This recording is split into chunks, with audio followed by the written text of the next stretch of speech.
Well, my reaction was something drastically bad has went wrong because everybody looked like that they were at a funeral.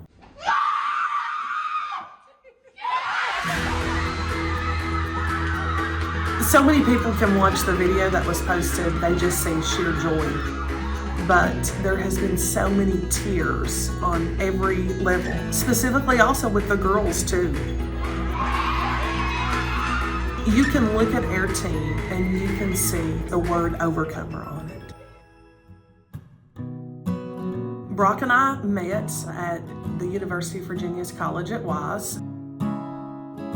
I signed to play basketball and softball, and then he signed to play baseball. We met at a basketball game. He came up after the basketball game and was complimenting me on my play. And we went from there. 2 or 3 years later, we got married. We're excited about life, and we're both coaching.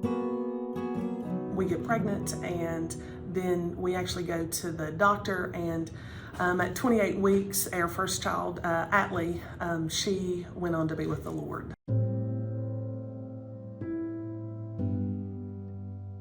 So there was one moment where I was actually in the shower, and I was debating on taking my life. I'll just be for real. And I was crying out to God, and I had not seen God in any of it. All that I knew was that He had taken my child. And anyways, I had the shower as hot as it could go, and Brock came in and actually opened the door and scooped me up out of the shower.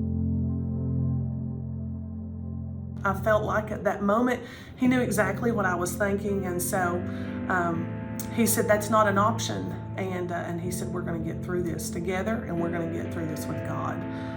And so that's exactly what we did. Immediately after that, we got pregnant with our next child, Terri Funk. And then a couple years later, the Lord blessed us with Zoe Funk. We felt like that everything was going great. And then on January the 16th of 2015, Brock graduated to heaven. He went on to heaven.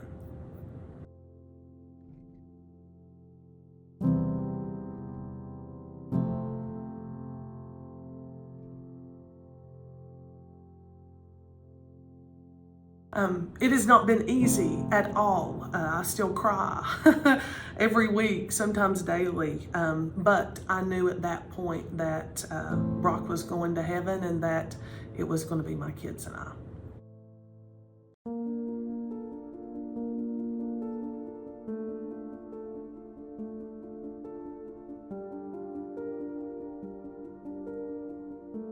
And you can ask most of the reporters in our area.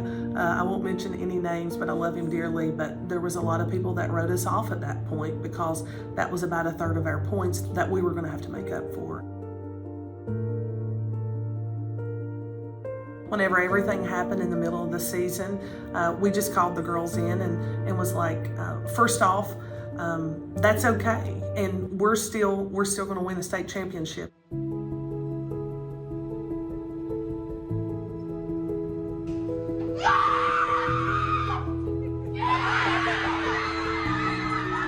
We are all going to go through difficult things. The first thing that you have to remember is you have a choice whether you dwell in it or whether you overcome. And so the power of overcoming is so strong whenever that there is redemption in that. And so I know by me not dwelling in the circumstances that transpired with Atlee and Brock. And that doesn't take away that I still think about them and I miss them and I mourn them. But because I was able to overcome through the power of Jesus, then I was able to overcome, but then my girls were able to overcome this year in everything that they were down as well.